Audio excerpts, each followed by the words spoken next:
Hello, τι κάνετε?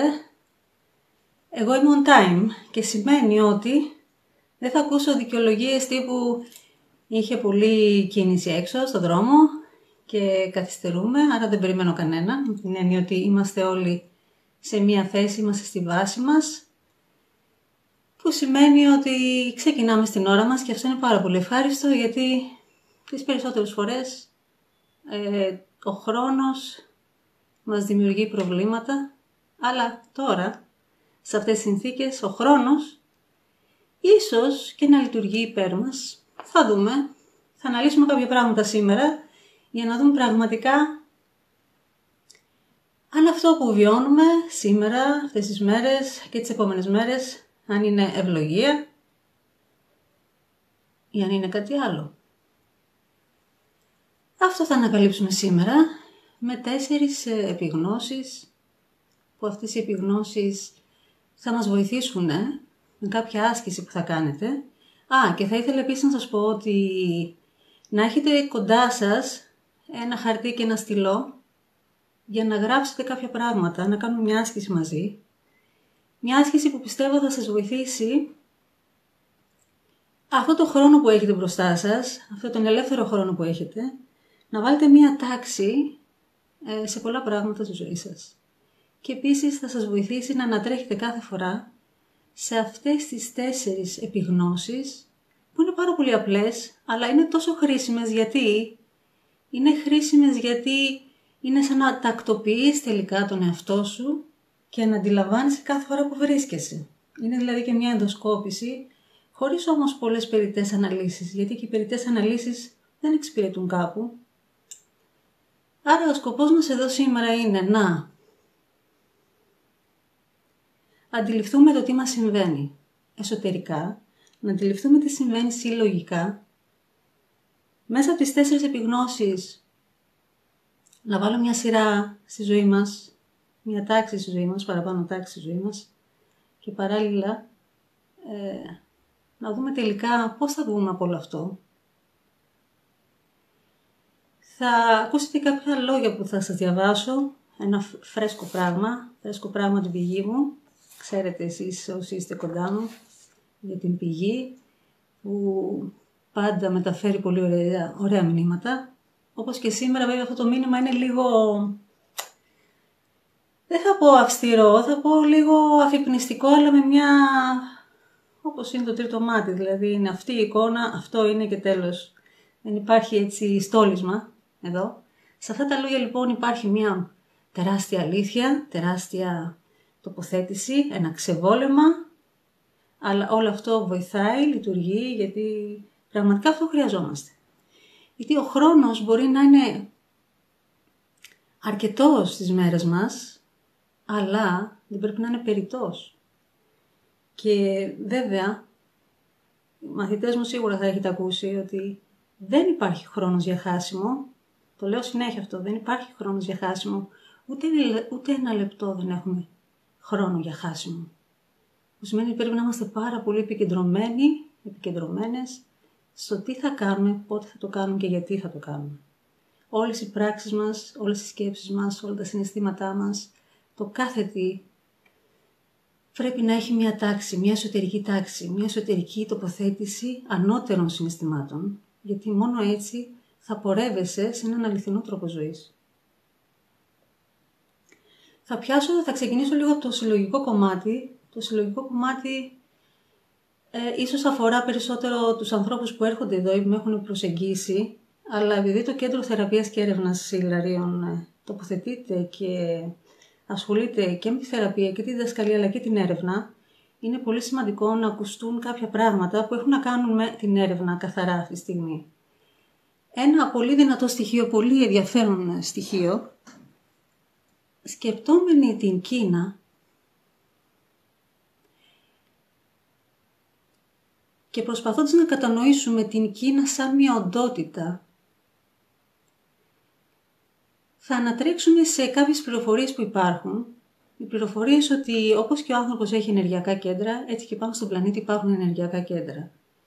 Στην Κίνα τα ενεργειακά κέντρα που είναι πιο ενεργά, πιο δυναμικά, είναι αυτό της καρδιάς και του λαιμού. ενδιαφέρον αν σκεφτούμε ότι σε κατώτερη εκδήλωση αυτό σημαίνει ότι αυτή η χώρα μπορεί να έχει προβλήματα με το αναπνευστικό, με την καρδιά, τους πνεύμονες, την ελευθερία λόγου, έκφρασης των ανώτερων συναισθημάτων κτλ. Πάρα πολλά μπορείς να πεις γύρω από αυτή την πληροφορία. Αυτομάτως κατανοούμε ότι η Κίνα έχει ένα χρέος απέναντι στη γη, ένα χρέος να χρησιμοποιεί αυτά τα δύο κέντρα στην ανώτερη δόνησή τους.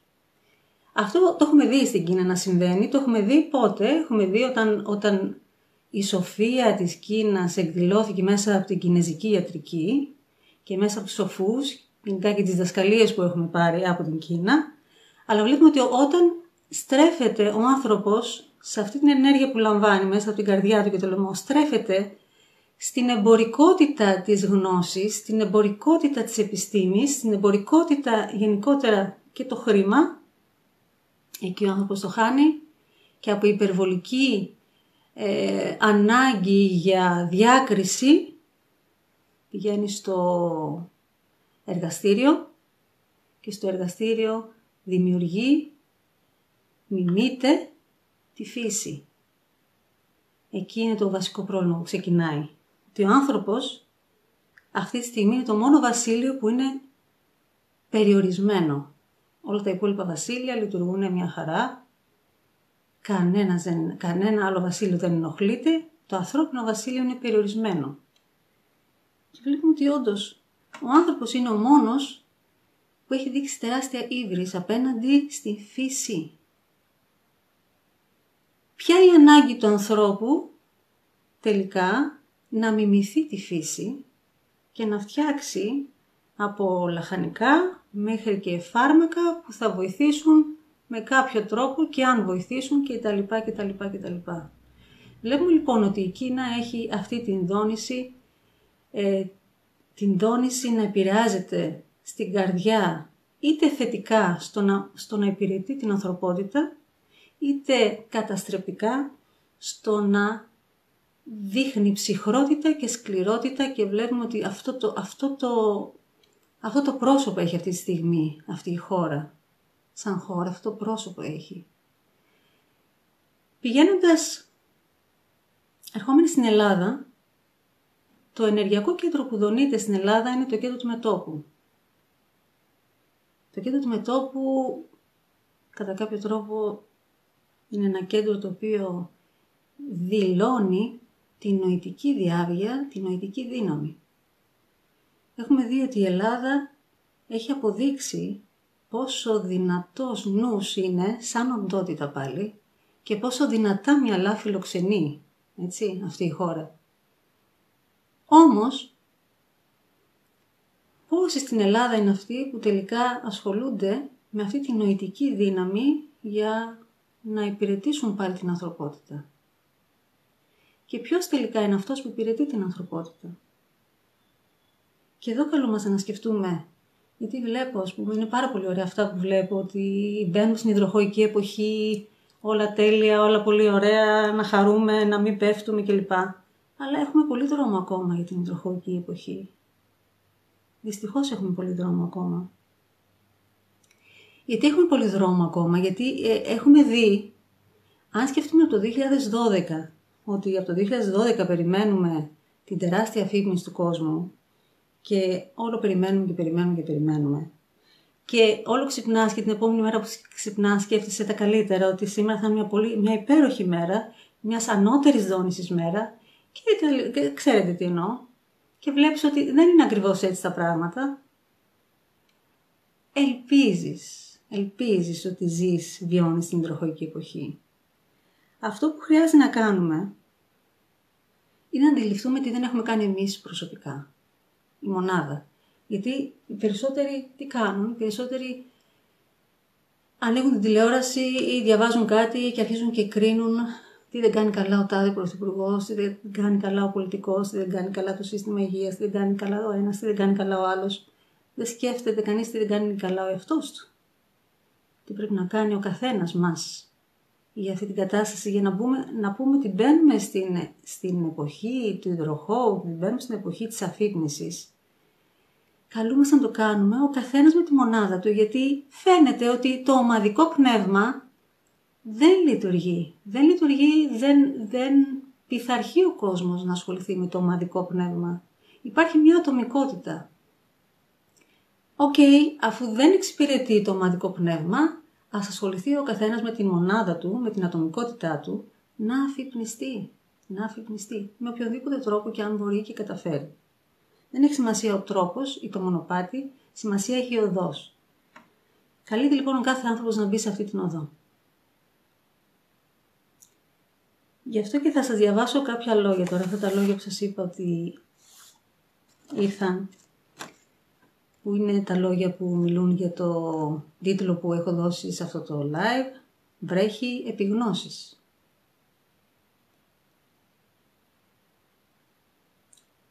Όντως βρέχει επιγνώσεις με την έννοια ότι κάθε δευτερόλεπτο όλο σκέφτεσαι κάτι καινούριο αυτή την περίοδο, έτσι δεν είναι? Δηλαδή κάθε μέρα βλέπεις τον εαυτό σου, εντοπίζεις στον εαυτό σου μια διαφορετική όψη, μια διαφορετική αντίληψη των πραγμάτων. Αυτό και μόνο σε βάζει σε μια διαδικασία ενδοσκόπησης, σε βάζει σε μια διαδικασία να εξετάσεις βαθύτερα κάποια πράγματα. Βρέχει επιγνώση λοιπόν. Και τι λένε αυτά τα λόγια? Και μετά θα τα αναπτύξουμε λίγο και θα περάσουμε και στην άσκηση των 4 επιγνώσεων. Όπως συνηθίζω να λέω σε αυτές τις διαδρομές, όταν διαβάζω κάτι που έρχεται από μια ανώτερη πηγή, είναι καλό να το κάνετε διαλογιστικά, να περάσετε σε μια κατάσταση χαλάρωσης, να μην ασχολείστε τόσο με την εικόνα και τα εξωτερικά ερεθίσματα, αλλά με τις ίδιες τις λέξεις και τη δόνηση της ενέργειας που θέλουν αυτές οι λέξεις να μεταφέρουν μέσα σας. Ο σκοπός είναι να αφομοιώσετε αυτά που θα ακούσετε. Βέβαια, σκεφτόμουν αυτά να σας τα στείλω να τα ανεβάσω αργότερα, έτσι ώστε να μπορείτε να κατεβάσετε αυτά τα λόγια, να τα έχετε, γιατί χρειάζεται να τα διαβάσετε αρκετές φορές, θα σας είναι πολύ χρήσιμα. Πάμε λοιπόν να ακούσουμε τι λέει η ανώτερη πηγή. Ναι, η κατάσταση είναι κρίσιμη. Διανύεις κρίση. Κρίση υπαρξιακή. Το νόμισμα πάντα διπλής ερμηνείας, με ρόλους σκοτεινούς και φωτεινούς, όπως και ο άνθρωπος. Πνευματιστής ή ηλιστής. Ο ένας δημιουργεί και ο άλλος καταστρέφει. Ποια η επιλογή όταν ο χρόνος αρκετός και η κίνηση περιορισμένη? Ποιος ο σκοπός, το νόημα, όταν η ελευθερία σου καταστρέφει αντί να δημιουργεί? Έχει πονέσει πολύ η μάνα γη από τα περιττά δημιουργήματά σου, τη φλιαρία σου, την ασθένειά σου. Οι αισθήσεις σου είναι γεμάτες ιούς. Σου αρέσει να αγγίζεις ακαθαρσίες και να αποφεύγεις τα αγνά. Σου αρέσει να κοιτάς μηχανικά, άβουλα, πολλά και άχρηστα. Σου αρέσει να γεύεσαι αίμα και ύβρις προϊόντα. Σου αρέσει να μυρίζεις τεχνητά αρώματα και να σκορπάς κακοσμία με τα λόγια σου. Σου αρέσει να ακούς συχνότητες και κύματα υπνοτισμού, αποφεύγοντας τους ύμνους. Ένας ιός για κάθε αίσθηση. Ένα παράσιτο για κάθε αίσθηση. Τώρα, οι αισθήσεις σου ψάχνουν απεγνωσμένα την σύνδεση. Τη σύνδεση με τη συνείδηση. Η συνείδησή σου είναι ο ερμηνευτής σου, ο καθοδηγητής σου. Τώρα το πνεύμα σου ζητά την πλήρη εξουσία για να ζήσεις αληθινά. Μα πώς θα βγάλεις αυτούς τους ιούς από μέσα σου, διερωτάσαι? Ας αποδεχθείς πρώτα την μόλυνση, την παγκόσμια κοινωνική ασθένεια που σε κατατρέχει σαν μια φωνή ουράνια συνείδησης και κάνει την αποσύνδεσή σου. Αν είσαι μέλος κύτταρο ασθενικό της κοινωνίας, τότε ναι, αποσυνδέσου από τη μάζα. Αν δεν είσαι η παθογόνα παρουσία στην κοινωνία, καμία κοινωνική ασθένεια δεν μπορεί να σε βλάψει, δεν μπορεί να σε αγγίξει αυτή η οντότητα. Η απομόνωση δεν είναι τιμωρία. Δεν φυλακίζεται το πνεύμα σου, η ψυχή σου. Οι ανούσιες κοινωνικές επικοινωνίες φυλακίζονται. Ο υπερβολικός ηλισμός φυλακίζεται. Τα πάθη σου φυλακίζονται. Πολλές φορές βέβαια ένας φυλακισμένος θα βγει έξω και θα διαπράξει ξανά και ξανά το ίδιο έγκλημα. Λίγοι φυλακισμένοι που αλλάζουν ριζικά, εσωτερικά. Αυτός είναι και ο κίνδυνος, αν παραμείνεις ίδιος. Πώς θα αλλάξεις με αγωνία, ρωτάς? Με μικρές και μεγάλες επιγνώσεις. Επιγνώσεις που θα οδηγούν τις αισθήσεις σου σε θετικές δράσεις και επιλογές. Δεν τιμωρείσαι, τακτοποιείσαι. Η κοινωνία έχει δείξει την αναρχία της. Η τεχνολογία έχει δείξει την εξουσία της. Η νομοθεσία έχει δείξει το κάρμα σας. Η υγειονομία έχει δείξει την αθεία της. Η οικονομία έχει δείξει την φτώχεια της. Η φιλοσοφία έχει κάνει το έργο της. Οι θρησκείες κάνουν το έργο τους. Οι μεταφυσικοί έχουν χάσει την ουσία από υπερβολική φαντασία.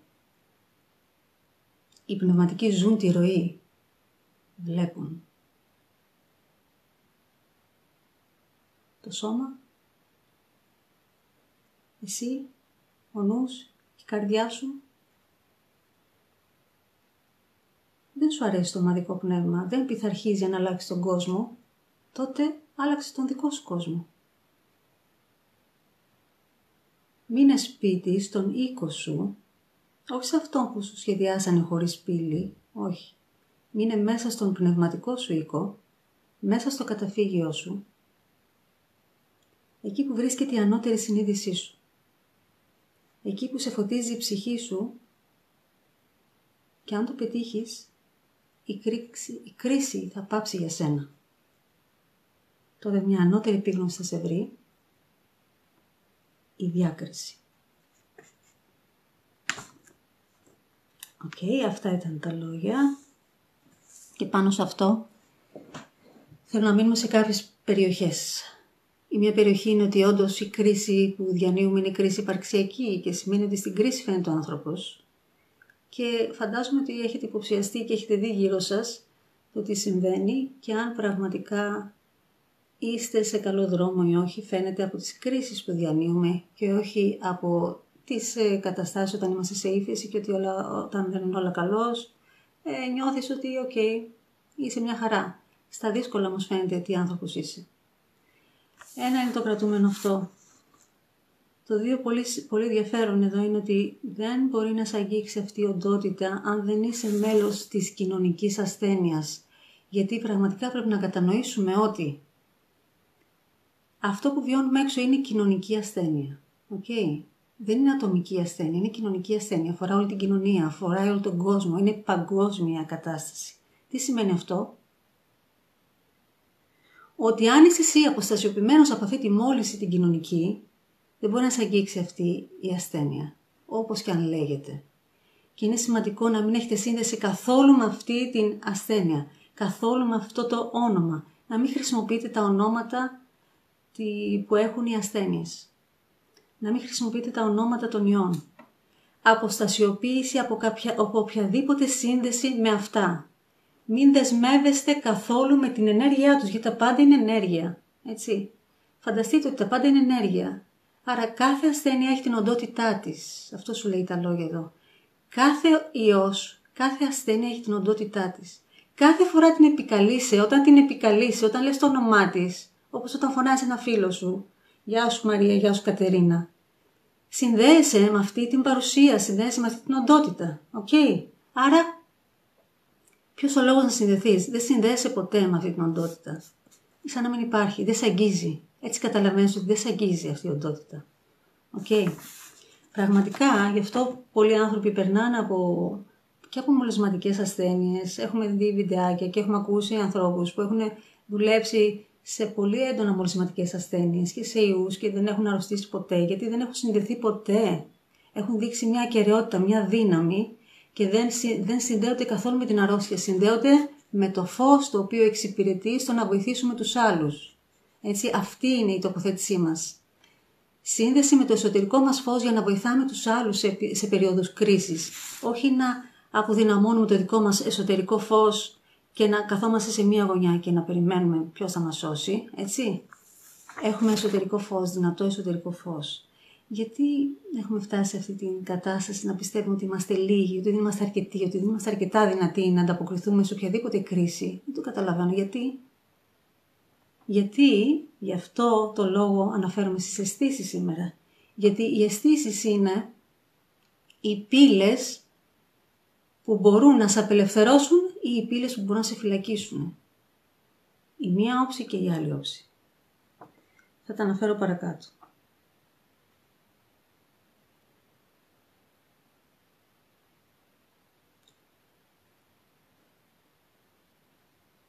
Και βέβαια, κλείνοντας αυτά τα λόγια που αναφέρει ότι μείνε στο σπίτι σου, αλλά όχι με αυτό το σλόγγαν που έχουν δημιουργήσει, χωρίς πόρτα, να μπαίνεις από το σπίτι σου, αλλά να μείνεις στη βάση σου, να καθίσεις στη βάση σου, να καθίσεις μέσα σου, να κάνεις εσωτερική εργασία. Αυτό είναι το πνεύμα της εποχής τώρα. Αυτό χρειάζεται να κάνουμε. Αυτός είναι ένας προσωπικός αγώνας που δίνει ο κάθε άνθρωπος για να, μέσα από τις 4 επιγνώσεις που θα ακούσετε, για να δείτε τελικά πού βρίσκεστε στα επίπεδα της αφύπνισης. Ποιες είναι αυτές οι 4 επιγνώσεις? Πολύ απλές. Εδώ θέλω να κάνουμε μια άσκηση, που σημαίνει ότι θέλω να έχετε ένα χαρτί και ένα στυλό και να γράψετε. Θα κάνουμε πρώτα τη διαδικασία. Θα ακούσετε την πρώτη επίγνωση, θα κάνουμε την εργασία ότι περνάμε στην πύλη της καρδιάς, παρατηρούμε τι συμβαίνει με την πρώτη επίγνωση, ανοίγουμε τα μάτια, γράφουμε, μετά πάμε στη δεύτερη επίγνωση κλπ. Θα σας τα πω και άλλες φορές για να τα καταλάβετε πώς θα κάνουμε ακριβώς αυτή την άσκηση. Είστε έτοιμοι? Πάμε να δούμε τις 4 επιγνώσεις. Ναι, όχι, θα δούμε. Οκ, πάμε. Έχουμε λοιπόν την πρώτη επίγνωση. Τι με αρρωσταίνει? Για να απαντηθεί αυτό το ερώτημα, τι με αρρωσταίνει,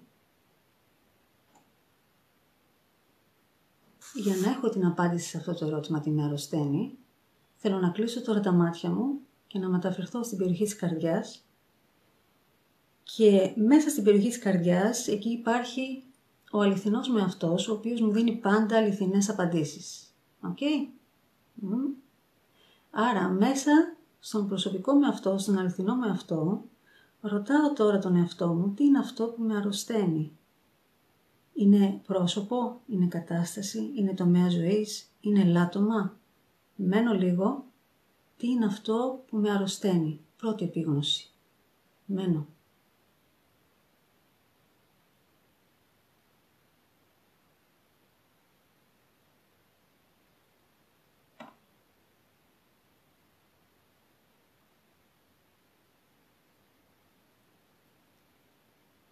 Πάρτε όσο χρόνο χρειάζεστε και μεταφέρετε στο χαρτί τι είναι αυτό που σας αρρωσταίνει. Είτε στο νου, στις σκέψεις δηλαδή, είτε στα συναισθήματα, είτε στο σώμα. Τι είναι αυτό? Εντοπίστε το και γράψτε το. Θα αποσυμφορηθεί το σύστημά σας πρώτον. Δεύτερον, θα ανατρέξετε και θα δουλέψετε πολύ εστιασμένα σε καταστάσεις που πρέπει να αλλάξουν και το μέλλον να σας βρει πολύ πιο δυνατούς. Okay. Πρώτη επίγνωση λοιπόν είναι τι με αρρωσταίνει. Άρα σε αυτό τον τομέα γράφουμε αν είναι άνθρωποι, αν είναι καταστάσεις, αν είναι ελαττώματα, μπορεί να είναι και το παρελθόν. Έτσι, κάποιοι άνθρωποι έχουν κακή σχέση με το παρόν, έχουν κακή σχέση με το χρόνο και είτε ανατρέχουν στο παρελθόν είτε τρέχουν μπροστά, στο μέλλον. Άρα βάλτε τι είναι αυτό που σας αρρωσταίνει. Είναι το στρες, τι θα γίνει στο μέλλον? Είναι οι τραυματικές εμπειρίες που κουβαλάτε σαν φορτίο? Είναι η παρούσα φάση? Είναι ένα σου ελάττωμα που δεν σε αφήνει να εξελιχθείς. Τι σε αρρωσταίνει, είναι ο τάδε. Ανοίξτε τα. Ανοίξτε τη ζωή σας μπροστά σε ένα τετράδιο και γράψτε τι είναι αυτό που σας αρρωσταίνει. Οκ. Πάμε στην δεύτερη επίγνωση. Τι με χαροποιεί. Στρέφουμε λοιπόν στην περιοχή της καρδιάς, ξανά. Περνάω μέσα σε αυτή την πύλη της αλήθειας και αναζητώ μέσα σε αυτή την πύλη εστίες που με χαροποιούν. Είναι πρόσωπα, είναι καταστάσεις, είναι εικόνες. Τι είναι.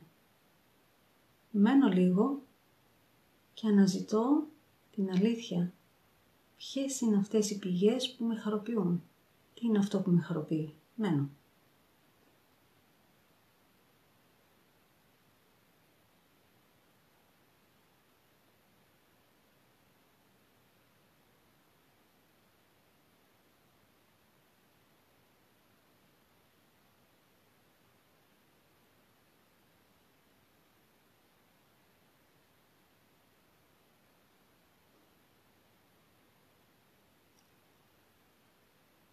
Αυτομάτως, με τη δεύτερη επίγνωση,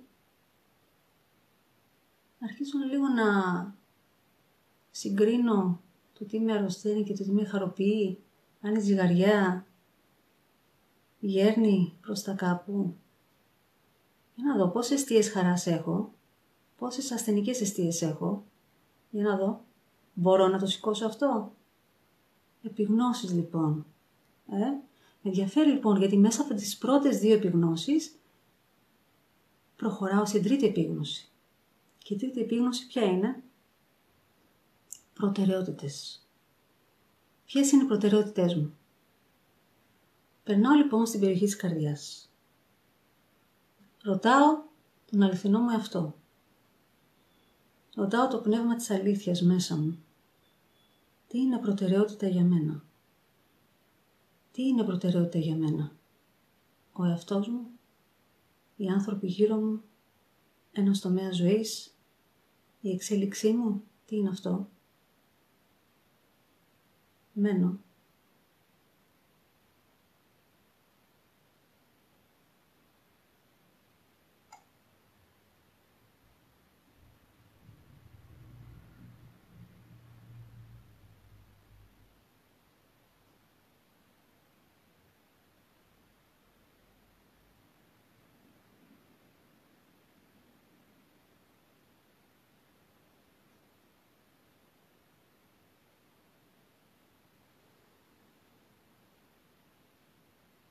Γιατί είναι σημαντικές οι προτεραιότητες?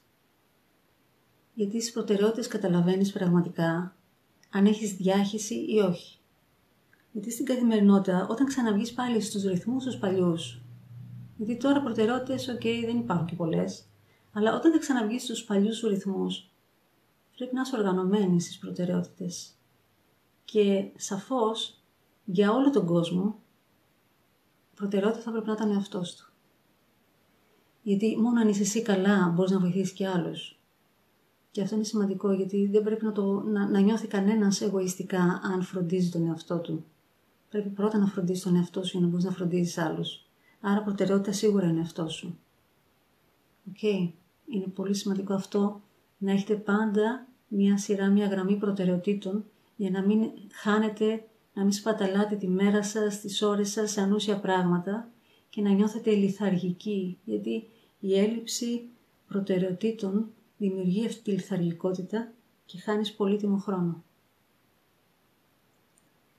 Η τέταρτη επίγνωση ίσως είναι δήλωση, ίσως είναι και ερώτημα. Ζω αληθινά, ζω αληθινά. Εσείς αποφασίζετε αν θα είναι ερώτημα ή αν θα είναι δήλωση. Περνάω λοιπόν πάλι στην περιοχή της καρδιάς, μπαίνω μες στην καρδιά, στο πνεύμα της αλήθειας και είτε δηλώνω είτε ρωτώ. Ζω αληθινά ή δηλώνω ζω αληθινά. Και σε αυτή τη δήλωση ή σε αυτό το ερώτημα αφήνομαι στην πληροφορία που έρχεται. Ποια είναι η πληροφορία που λαμβάνω?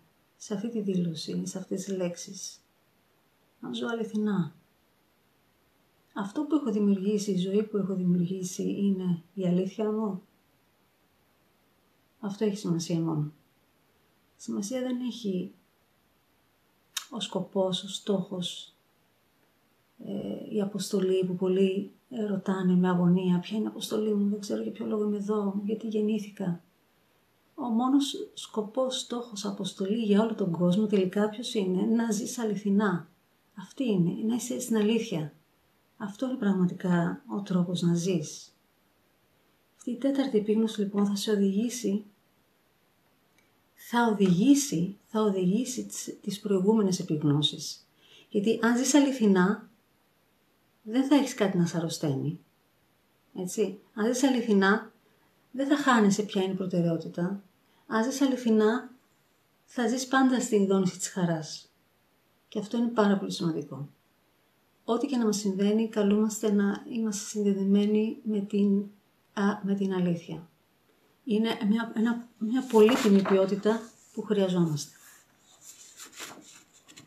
Αυτές είναι οι 4 επιγνώσεις, που σημαίνει λοιπόν ότι μπορείτε να το κάνετε άσκηση εσείς σε αυτόν τον τρόπο που κάναμε εδώ, να το κάνετε άσκηση όσο συχνά θέλετε, για να αντιλαμβάνεστε μέσα από το φίλτρο της καρδιάς, που πραγματικά κάποιες φορές μπορεί να μην έχεις κάποιο καθοδηγητή, κάποιον οδηγό ή μπορεί να μην έχεις κάποιο δάσκαλο ο οποίος να μπορεί να σου δώσει απαντήσεις για όλα. Αυτός που μπορεί να σου δώσει απαντήσεις για όλα, ίσως είναι αυτός σου, δεν είναι? Γιατί για σκέψου, εσύ έχεις τον εαυτό σου κάθε μέρα κοντά σου. Εσύ ξέρεις όλες σου τις σκέψεις. Εσύ ξέρεις όλα σου τα συναισθήματα. Ένας οδηγός, μια χαρά. Ένας δάσκαλος, μια χαρά. Αλλά αυτό που μπορεί να δώσει εσύ στον εαυτό σου είναι ανεκτήμητης αξίας.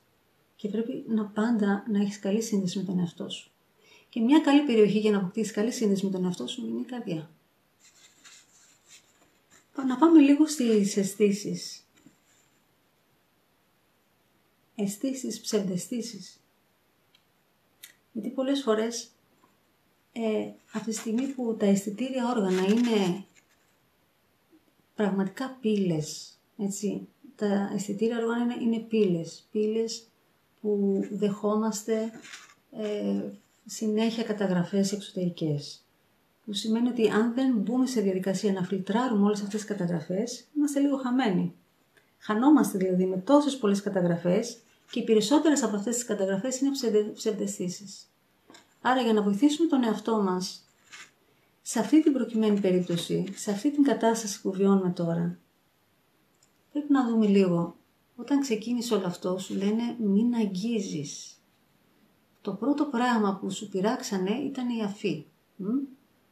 Σε βάλανε να σκεφτείς ότι το άγγιγμα ξαφνικά έχει γίνει κάτι πάρα πολύ επικίνδυνο. Φανταστείτε τη βλάβη που έχει δημιουργηθεί τώρα αυτή τη στιγμή με την αίσθηση της αφής. Πρέπει να προσέχω που αγγίζω, πρέπει να προσέχω με ποιον έρχομαι σε επαφή, επαφή, έτσι. Και βιώνω ένα μόνιμο κίνδυνο ότι δεν πρέπει να έχω επαφή με κανένα. Πρέπει να είμαι κάπου περιορισμένος, γιατί είμαι κίνδυνος και για μένα και οι άλλοι είναι κίνδυνοι και για μένα. Έτσι, και εγώ είμαι κίνδυνος για τους άλλους και οι άλλοι είναι κίνδυνος για μένα. Αυτό είναι ένα πολύ τεράστιο πρόβλημα που δημιουργείται με την αφή. Δηλαδή, επειδή όσοι έχετε κάνει το σεμινάριο του Ιερού Σκαραβαίου, ξέρετε πόσο σημαντική είναι η αφή και τι συνδέσεις έχει και πόσο φτάνει στο ψυχικό επίπεδο. Καταλαβαίνουμε λοιπόν ότι αυτή η κατάσταση που βιώνουμε χτυπάει και μέχρι σε ψυχικό επίπεδο και θέλει μεγάλη προσοχή. Γιατί αυτή η αποστασιοποίηση που δημιουργείται δεν έχουν όλοι οι άνθρωποι τα φίλτρα την αποστασιοποίηση να την κάνουν διαλογισμό.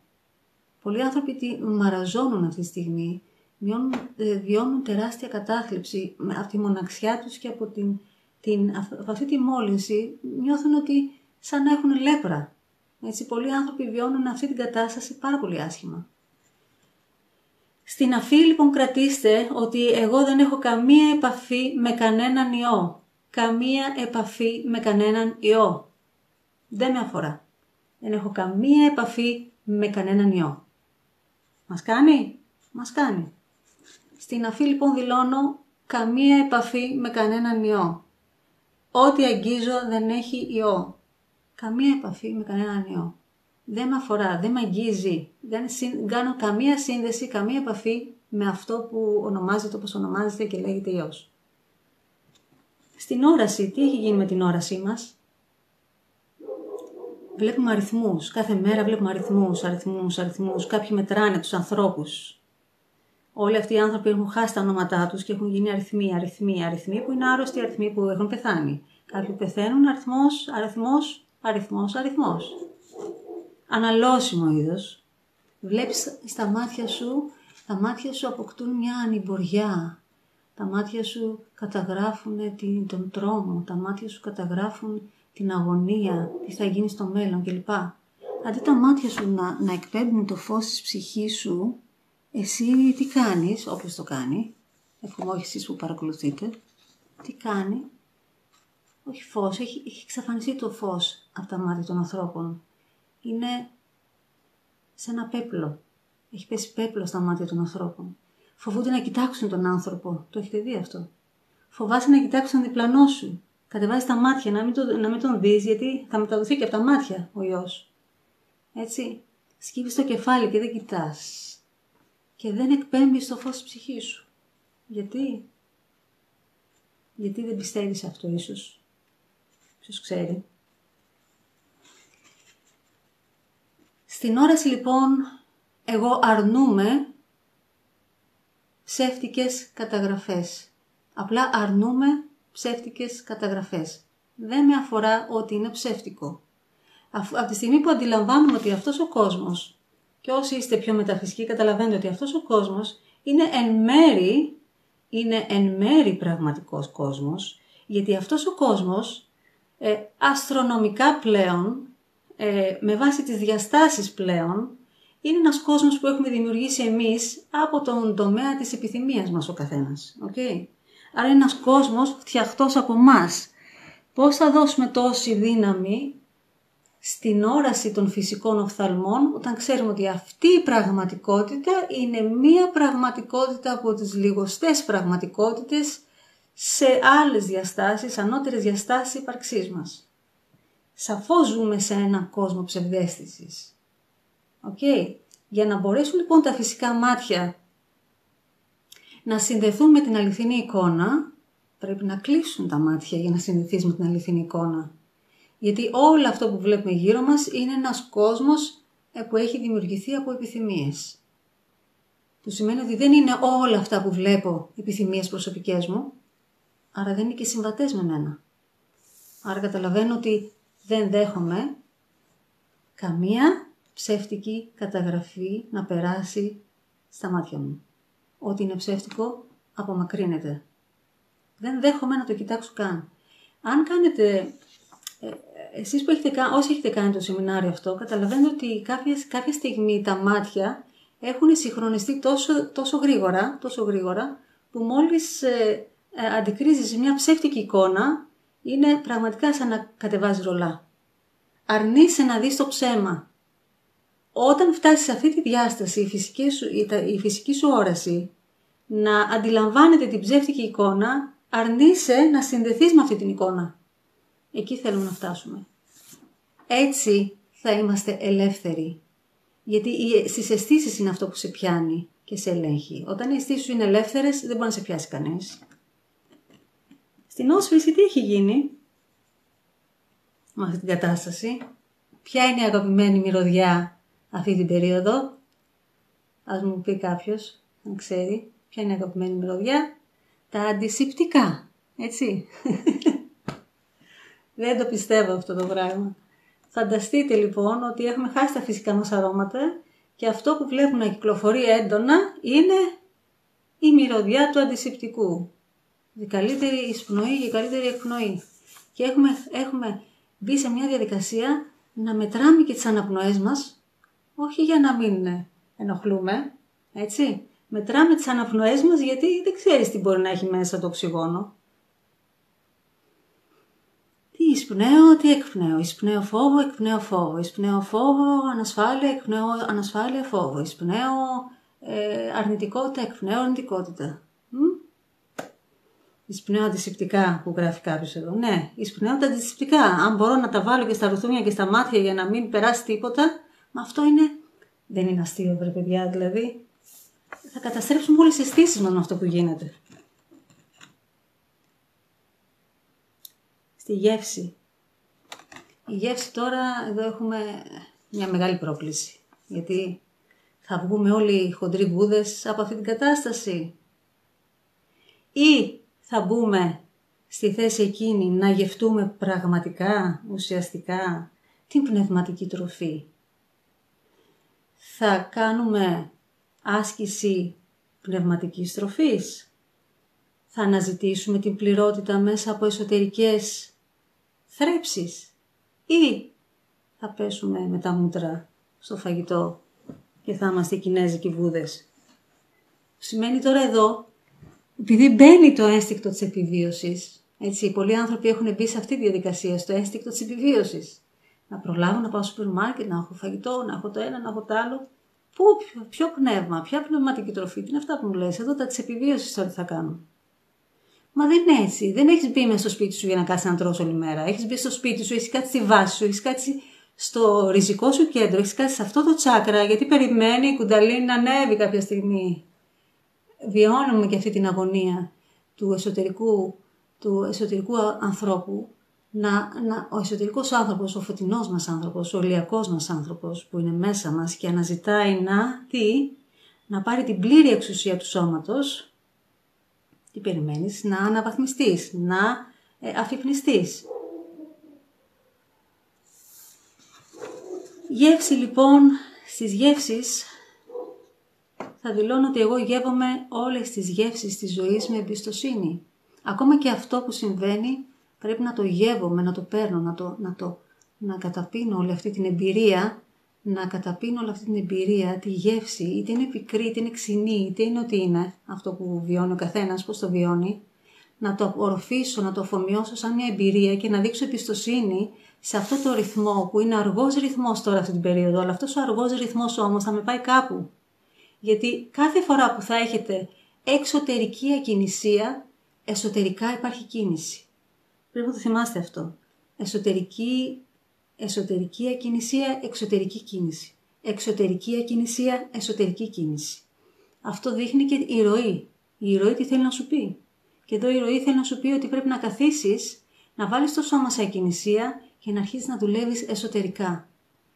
Πρέπει να εκμεταλλευτείς αυτή την περίοδο λοιπόν, να δουλέψεις όσο μπορείς εσωτερικά με τον εαυτό σου, να βγεις αναβαθμισμένος, να μην βγεις τελειωμένος από αυτή την περίπτωση, από αυτή την κατάσταση, θα βγεις αναβαθμισμένος πιο δυνατός. Γιατί αυτό απαιτεί από σένα. Και πώς θα το κάνεις όταν θα μου πεις ότι έχω πάρα πολλές καταστροφές, βιώνω καταστροφές διάφορες στα επαγγελματικά, στα οικονομικά και εδώ γι' αυτό είπαμε στις 4 επιγνώσεις τι είναι προτεραιότητα, τι σε αρρωσταίνει, τι σε χαροποιεί, τι είναι προτεραιότητα, ζω αληθινά. Αυτές είναι οι 4 επιγνώσεις. Ό,τι καταστραφεί, ό,τι διαλυθεί, ό,τι δεν αντέξεις αυτή την περίοδο, δεν κάνει για σένα. Δεν κάνει για σένα. Δεν θα κλάψεις για τίποτα, δεν θα πονέσεις για τίποτα.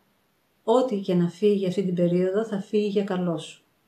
Εξωτερικά μπορεί να φαίνεται άσχημο, βαρύ, δύσκολο. Εσωτερικά όμως θα γίνει μια πολύ δυνατή αναβάθμιση του εαυτού σου. Και αυτό αναζητάς. Αυτό αναζητάς. Και με την ακοή, στην ακοή σου έχουν ρυθμίσει γιατί ακούς συνέχεια. Για την όσφηση είπαμε ότι κάνουμε. Εισπνέω φως, εκπνέω φως. Εισπνέω φως, εκπνέω φως. Θα κάνουμε ούτως ή άλλως θεραπεία σε λίγο, όλες τις αισθήσεις και θα βιώσετε σε κάθε τι γίνεται. Στην ακοή λοιπόν εδώ, φόβος, περνάει ο ήχος του φόβου. Περνάει ο ήχος του φόβου και δημιουργεί κύματα φόβου, κύματα τρόμου. Ο φόβος, ο τρόμος, αν εσύ το συντηρήσεις μέσα σου θα γίνει φοβία, που σημαίνει ότι θα καθίσει μόνο του και θα έχεις αποκτήσει φοβίες. Έτσι δεν θα είναι ότι περνάει και φεύγει. Εδώ είναι το μεγάλο πρόβλημα τώρα εδώ. Να αποσυνδέσω τα ηχεία μου, αυτό θέλω να κάνω με την ακοή, αποσυνδέω τα ηχεία μου από ήχους φόβου και ελέγχου. Έτσι, αποσυνδέω τα ηχεία μου από ήχους φόβου και ελέγχου. Δεν επιτρέπω να βάζω στα αυτιά μου ήχους που ρίχνουν τη δόνησή μου, ήχους που ρίχνουν την αφοβία μου. Έτσι. Και σαφώς εννοείται αυτό που χρειάζεται να κατανοηθεί μέσα από τις αισθήσεις, γιατί είναι πραγματικά ένα πολύ δυνατό κλειδί οι αισθήσεις. Όταν είσαι σε καλή κατάσταση δεν είσαι υποχείριο κανενός. Καλείσαι εσύ σαν μονάδα να προστατεύσεις τι βάζεις σε αυτές τις πύλες. Σαν μονάδα έχεις τεράστια ευθύνη τι θα ακούς, τι θα βλέπεις, τι θα αγγίζεις, τι θα οσφρίζεσαι, τι θα γεύεσαι. Έχεις τεράστια ευθύνη. Αν σκέφτεσαι μόνο από όλα αυτά που ακούστηκαν σήμερα, αν σκέφτεσαι μόνο τι καλύτερο μπορώ να κάνω βάσει τις 5 βασικές μου αισθήσεις, φίλτραρε αυτό. Εσύ θα αποφασίζεις τι θα ακούς, να ακούς ό,τι καλύτερο μπορείς, από τραγούδια, από συζητήσεις κλπ, ντοκιμαντέρ, ταινίες, μπλα μπλα μπλα. Το τι θα βλέπεις είναι πάλι δική σου ευθύνη, εσύ επιλέγεις τι θα βλέπεις κάθε μέρα. Το τι θα τρως είναι δική σου ευθύνη. Το τι θα οσφρίζεσαι και με τι μυρωδιές θα συνδέεσαι πάλι είναι δική σου ευθύνη. Και το τι αγγίζεις, ποιους αγγίζεις, τι σκέψεις αγγίζεις, πάλι δική σου ευθύνη. Έτσι. Αν αφαιθείς και πεις ότι εγώ δεν μπορώ να διαχειριστώ τις καταγραφές των αισθήσεων, τότε πραγματικά γίνεσαι υποχείριο. Τότε πραγματικά χρειάζεσαι βαθιά θεραπεία πάνω στις αισθήσεις. Εδώ λοιπόν θα κάνουμε τώρα έναν εξαγνισμό για να φύγουν τα πολλά φορτία που κουβαλάει ο καθένας με αυτές τις εμπειρίες που έχουμε συγκεντρώσει από αυτές τις μέρες. Ελπίζω να μην έχετε πολλά φορτία. Ο σκοπός μας όμως είναι να μπορέσουμε να ολοκληρώσουμε αυτή τη συνάντηση που έχουμε, να την ολοκληρώσουμε όσο μπορούμε με παραπάνω φως, να φύγετε, να αποσυνδεθείτε από μένα πολύ πιο φωτεινή, πολύ πιο καθαρή, πολύ πιο χαρούμενη. Είναι σημαντικό να δημιουργούνται αλλαγές στις επαφές οι οποίες αυτές οι επαφές είναι πάντα θεραπευτικές, φωτεινές, αγνές και θρεπτικές. Και πάμε λοιπόν να κάνουμε τον εξαγνισμό. Και φύγε εσύ τώρα. Πάμε να κάνουμε τον εξαγνισμό και θα κλείσουμε σε λίγο. Λοιπόν, ο εξαγνισμός έχει και λίγο το διαλογιστικό μέρος, αλλά ο σκοπός είναι το θεραπευτικό κυρίως, όχι τόσο το διαλογιστικό. Αλλά μπορείτε ο καθένας να μένει και να το απορροφάει όπως θέλει. Οκ, πάμε!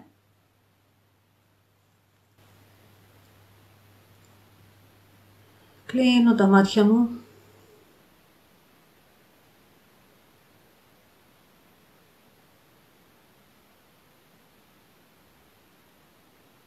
Από την πηγή της θεραπείας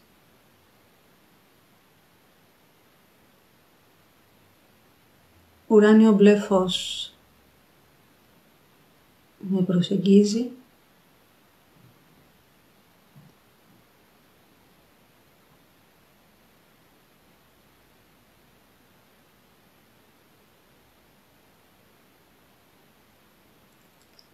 Ουράνιο μπλε φως που απλώνεται σε όλο μου το περίγραμμα, σε όλο μου το σώμα.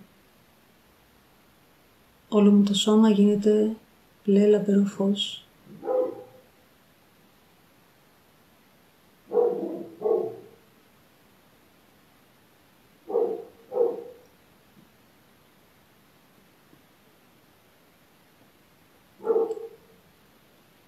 Το μπλε φως με το πέρασμά του αποσύρει, απομακρύνει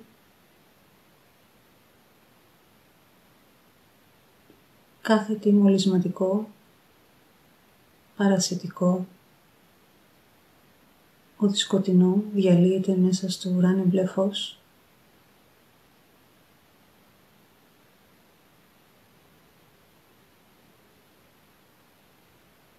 Παράλληλα με ενισχύει με δύναμη το φυσικό μου σώμα, δυναμώνει με το ουράνιο μπλε φως, προσφέροντάς μου υψηλή προστασία.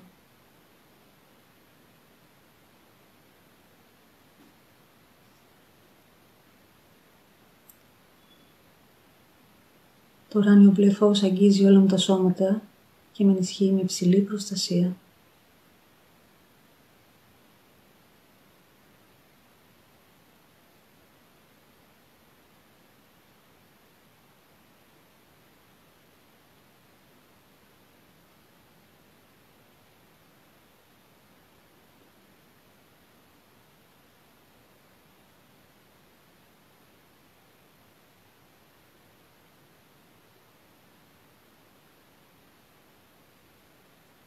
Από την πηγή της θεραπείας, ροζ λαμπερό φως, κατερχόμενο κινείται, περνάει στο εσωτερικό του κεφαλιού μου και απελευθερώνεται από τα μάτια μου, δημιουργώντας ένα ισχυρό πεδίο θεραπείας για τους φυσικούς μου οφθαλμούς και όλες τις καταγραφές. Το ροζ λαμπερό φως απομακρύνει όλες τις εικόνες φόβου, τρόμου, αρρώστιας. Όλες τις τραυματικές εικόνες τις διαλύει τώρα μέσα στο ροζ λαμπερό φως. Τα φυσικά μου μάτια εκπέμπουν ροζ λαμπερό φως και μέσα από αυτό το φως, το φως της ψυχής μου ενδυναμώνει, αναδύεται, εκδηλώνεται.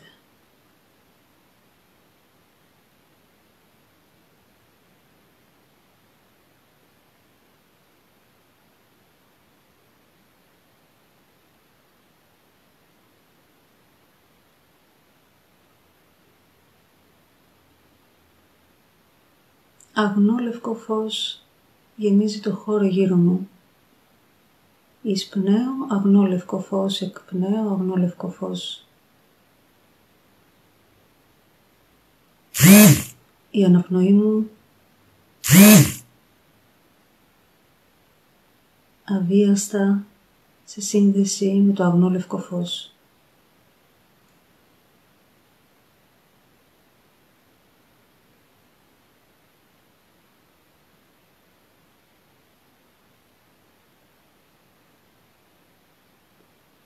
Εισπνέω αγνό λευκό φως, εκπνέω αγνό λευκό φως. Περνάει στους πνεύμονές μου. Οι πνεύμονές μου γεμίζουν με αγνό λευκό φως, εκπέμπουν υγεία.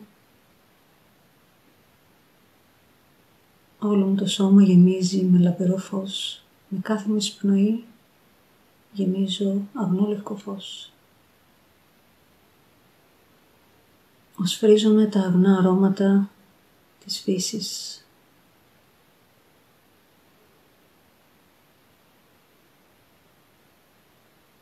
Οσφρίζομαι τον καθαρό αέρα της θάλασσας. Οσφρίζομαι τον καθαρό αέρα του βουνού. Οσφρίζομαι το φως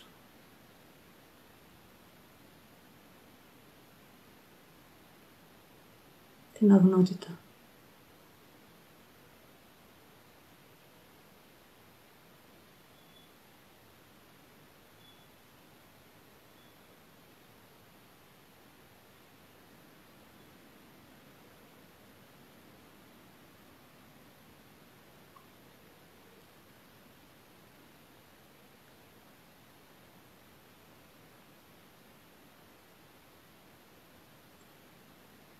Από την πηγή της θεραπείας, χρυσομόβ λαμπερό φως συγκεντρώνεται μέσα στο στόμα μου,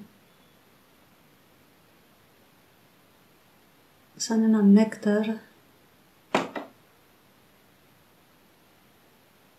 το νέκταρ της ζωής.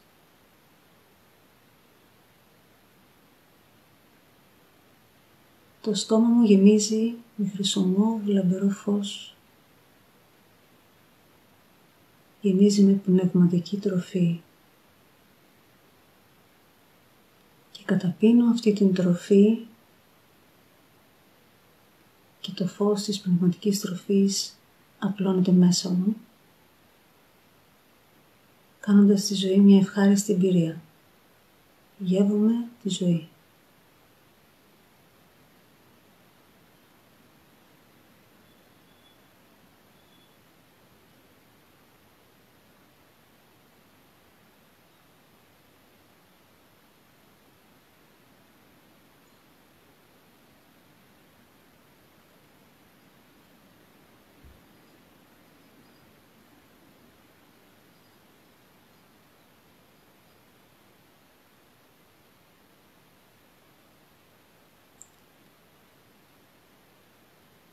Από την πηγή της θεραπείας, βιολετή φως,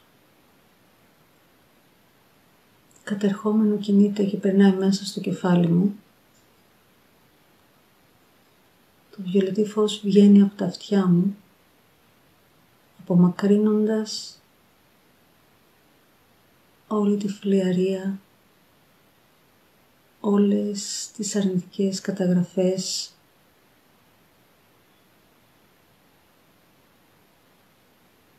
όλη την ένταση, τα κύματα, τις συχνότητες, ό,τι έχει κουράσει την ακοή μου, απομακρύνεται τώρα από τα αυτιά μου, μέσα σε βιολετή λαμπερό φως. Αποσυμφορίζεται το σύστημά μου από όλες τις ακουστικές καταγραφές.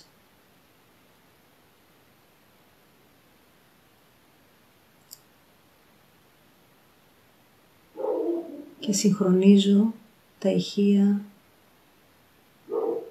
την ακοή μου, με ήχους της φύσης, με ήχους άϊχους, θεραπευτικούς.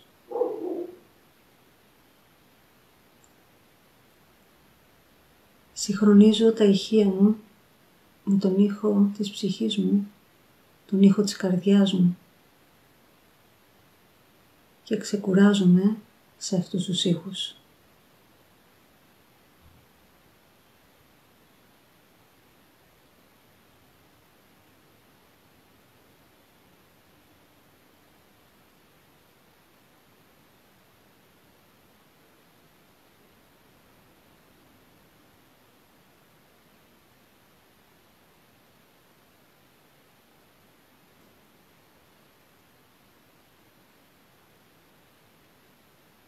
Καθώς και οι 5 βασικές μου αισθήσεις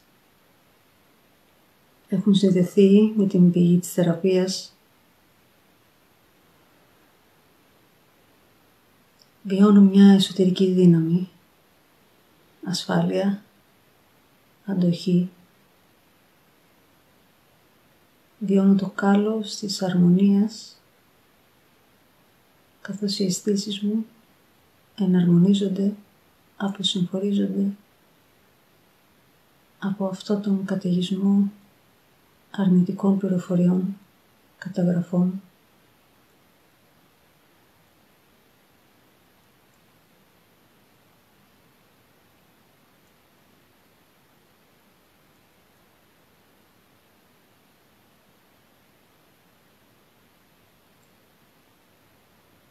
Οι πύλες των αισθήσεών μου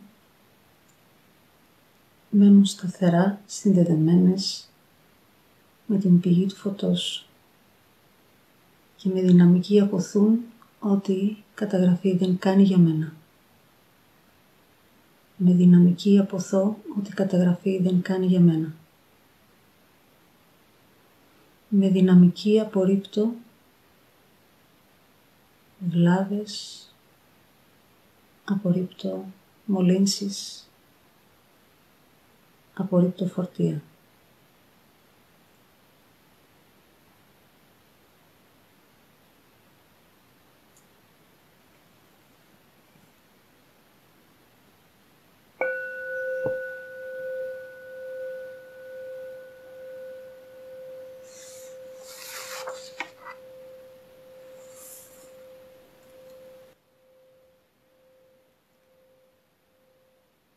Κάπως έτσι ολοκληρώσαμε ένα πέρασμα θεραπείας.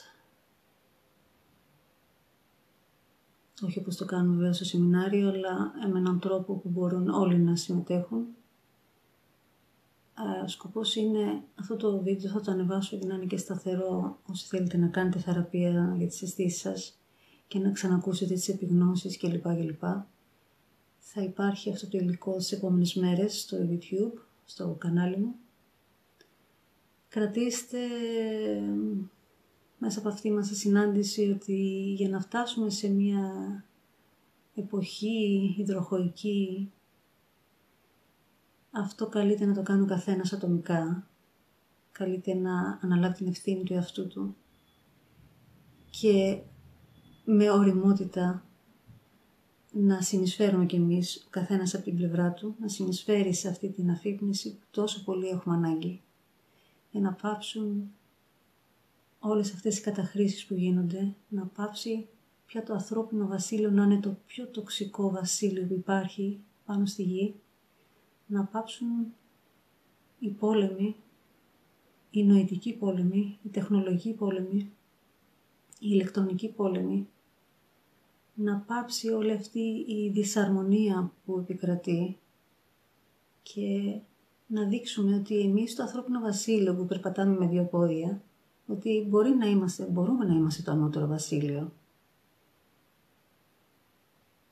και πρέπει να το αποδείξουμε. Και για να το αποδείξουμε καλούμαστε ο καθένας από τη θέση του να εργαστεί πραγματικά, να εργαστεί δυναμικά για την αφύπνισή του. Προτεραιότητα λοιπόν είναι ο εαυτός σου, προτεραιότητα είναι να αναβαθμίσεις τον εαυτό σου, προτεραιότητα είναι να γίνεις ο καλύτερος άνθρωπος που φαντάζεσαι να είσαι. Καλείσαι να γίνεις το καλύτερο του καλύτερου. Πώς να το πω διαφορετικά, να γίνεις ο τέλειος άνθρωπος. Ποιος είπε ότι έχω γενέθλια, κάποιος το σφύριξε, τέλος πάντων. Να γίνετε οι καλύτεροι. Αυτό αξίζει για σας, αυτή σας την ενσάρκωση αξίζει να γίνετε οι καλύτεροι, να είστε οι καλύτεροι. Αυτά είχα να σας πω παιδιά, εύχομαι να ήταν χρήσιμα αυτά που ακούσατε, εύχομαι να περνάτε καλά, να είστε δυνατοί και στη συνάντησή μας, στην επόμενη συνάντησή μας να σας δω πολύ λαμπερούς, φωτεινούς, μη σας δω μαραζωμένους, μη σας δω με 500 κιλά παραπάνω, μη σας δω ρητιδιασμένους, να σας δω λαμπερούς, φωτεινούς, υγιείς και με πολλή όρεξη για να δουλέψουμε, να εργαστούμε για το ανώτερο καλό και ο καθένας από την πλευρά του να κάνει ό,τι καλύτερο μπορεί. Σας ευχαριστώ, να είστε καλά, ευχαριστώ που ήσασταν μαζί μας. Γεια σας.